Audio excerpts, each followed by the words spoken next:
Amazon এর মধ্যে training করার পরে তাইলে আমার কোনো কাজ দেয় না, ঠিক আছে। আমি তো প্রোগ্রামের পরিচালক, ওই কালচারাল অ্যাসিস্ট্যান্ট, কিন্তু আমার কোনো কাজ দেয় না। আপনার ডেজিগনেশন কি? Cultural assistant. আচ্ছা, আর দুলাল দেবপুর মাঝিনী ওনার ডেজিগনেশন কি? এসআই। আচ্ছা, তাই না, আমার কোনো কাজ দেয় না। আমার কাজগুলি নিচের যারা আছে night guard, group D, group C যারা আছে, এলডি তো অরিজিনালি কোনো ফিল্ডে যাইতে না, কিন্তু এলডির কাজটি আছে না, এই সব ফিল্ডে এলডিরও পাঠাই দেয়। মিটিংয়ে পদাধিকারীর মিটিংয়ের মধ্যে তারারও পাঠাই দেয়। তো এখানে আমার কোনো কাজ দেয় না, যার ফলে তাই নিয়ে প্রত্যেক দিন আমার এত মেন্টাল হ্যারাস করতেছে যে আমি নিজেই হয়ে গেছি গা, পাজল দিয়েছে। তখন বাধ্য হইয়া তিনি ছুটিতে যাই গা, কালকা প্রোগ্রাম, আজকে আমি কী করবো, আমার দেয় না কিছু, নিজের আত্মসম্মান লাগে, তোরা আমি ছুটিতে যাই গা।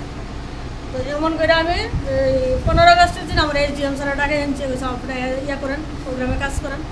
তো আমি আইসি, প্রোগ্রামের কাজ করছি। তো 17 তারিখ এসে জয়েনিং করতাম, আমার জয়েনিং রিপোর্ট রাখে রাখ না না, তো কি কারণে? জয়েনিং রাখতো না, কারণ আমরা এনে স্টার্ট করি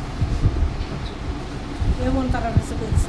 তো এরপরে আমি কী করব, আমি গেছি আগরতলা গিয়ে ডাইরেক্টরিতে গিয়ে আমি একটা লেটার দিয়ে জমা দিচ্ছি, ইয়ার জয়েনিংয়ের ইয়ার দিচ্ছি, নিয়ে পরে অফিসে আইসি গতকালকে আইসি পরে আমার তারা বলতেছে তাই নিয়ে, তো এখানে কোনো কাগজ দিলে রাখেন না, তারা আগাম দিতে।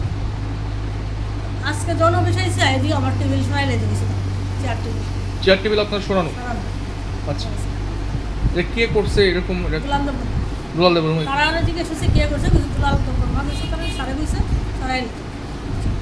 আচ্ছা, একটা জিনিস বিষয়, বদলির অর্ডারটা আমি জানতাম না, কারণ প্রত্যেক প্রোগ্রাম তো আমি হার্ড অ্যান্ড সোল পরিশ্রম করি, প্রোগ্রামগুলি করি।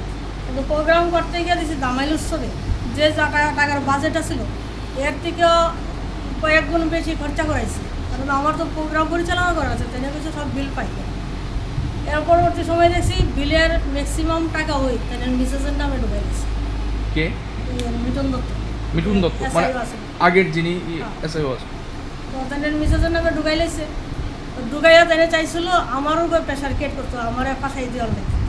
তো এরা যারা আছে অফিসার বা উপরের লেভেলে সবাই ভুল বুঝাইছে আমার বিরুদ্ধে, যার ফলে আমার একটা ট্রান্সফার অর্ডার বের করে দিয়েছে।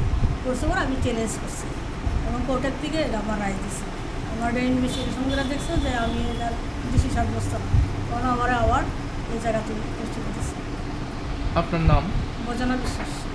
কি কইবেন আপনার এই দপ্তরে, একই দপ্তরে এরকম যে আপনার তারা দীর্ঘদিন ধরে পরপর 3 অফিসার আমার যেভাবে হ্যারাস করতেছে, যার ফলে আমি মানসিকভাবে বিধ্বস্ত গিয়া এবং শারীরিকভাবে আক্রান্ত হয়ে গেছি।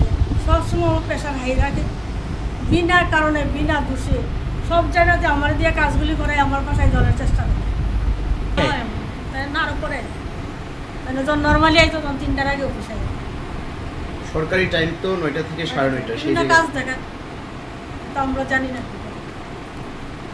আনন্দ আর ভালোবাসার দীপ্তিতে গড়া সমুজ্জ্বল পরমা, ঠিক তোমারই মতো। শ্যাম সুন্দর কোম্পানি জুয়েলার্স, আগরতলা, উদয়পুর, ধর্মনগর, কলকাতা।